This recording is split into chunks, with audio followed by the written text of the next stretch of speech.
le village de Quinciers en Beaujolais a été le théâtre d'une bien triste procession ce mardi 14 mai, c'est dans cette petite commune du Rhône qu'ont eu lieu à 14h30 les obsèques de Bernard Pivot.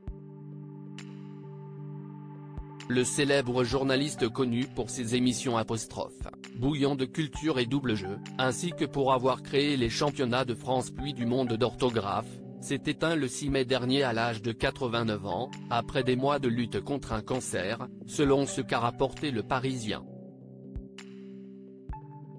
Conformément à ses dernières volontés, l'ancien président de l'Académie Goncourt a été enterré dans le caveau familial du cimetière du village, où reposent déjà ses parents Charles Pivot et Marie-Louise Dumas, après une cérémonie religieuse en l'église Saint-Pierre. Les filles de Bernard Pivot, Agnès et Cécile, étaient bien évidemment présentes pour adresser un dernier adieu à leur père, ainsi que leur mère Monique Dupuis, ex-épouse du journaliste.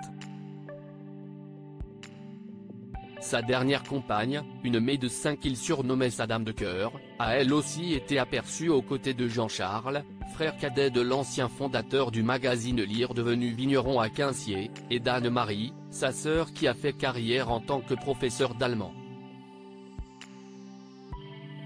Parmi les centaines de personnes présentes, plusieurs personnalités ont fait le déplacement, telles que Brigitte Macron, Perico Légas, et Éric Emmanuel Schmitt. Comme le rapporte France 3 Régions, un important dispositif de sécurité a été mis en place par les autorités locales pour qu'aucun élément ne vienne troubler ces funérailles ouvertes au public et le deuil des proches du défunt. Depuis ce week-end, l'équipe municipale est sur le pont en coordination avec la gendarmerie et la préfecture. Et la pluie prévue ne va pas faciliter les choses, s'était inquiété Daniel Michaud, le maire de Quinciers, en amont des obsèques. Nos confrères précisent qu'un vin d'honneur a été organisé après la cérémonie religieuse, avec une cuvée de Beaujolais, comme celle que Bernard Pivot appréciait. Obsèques de Bernard Pivot, Brigitte Macron et la famille du journaliste unis dans la douleur. Quinciers en Beaujolais a été le coin de paradis de Bernard Pivot. L'animateur lyonnais était particulièrement attaché à ses terres vigneronnes, qu'il considérait comme son coin de paradis et où il a passé une partie de son enfance dans la maison de sa mère.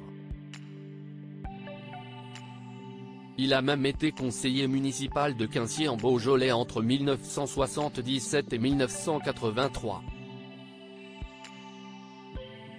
Il n'est donc pas surprenant que la médiathèque locale porte son nom. Il donnait des centaines et des centaines de livres chaque année à la bibliothèque. On les retrouve dans les rayons de la bibliothèque, ils circulent chez les gens, avait indiqué Daniel Michaud à BFM Lyon le 6 mai. Et d'ajouter, s'y est un petit peu de sa présence qui se retrouve dans les mains des lecteurs. C'était plus que donner des livres, c'était participer à la vie du village. Crédit Photo, agence.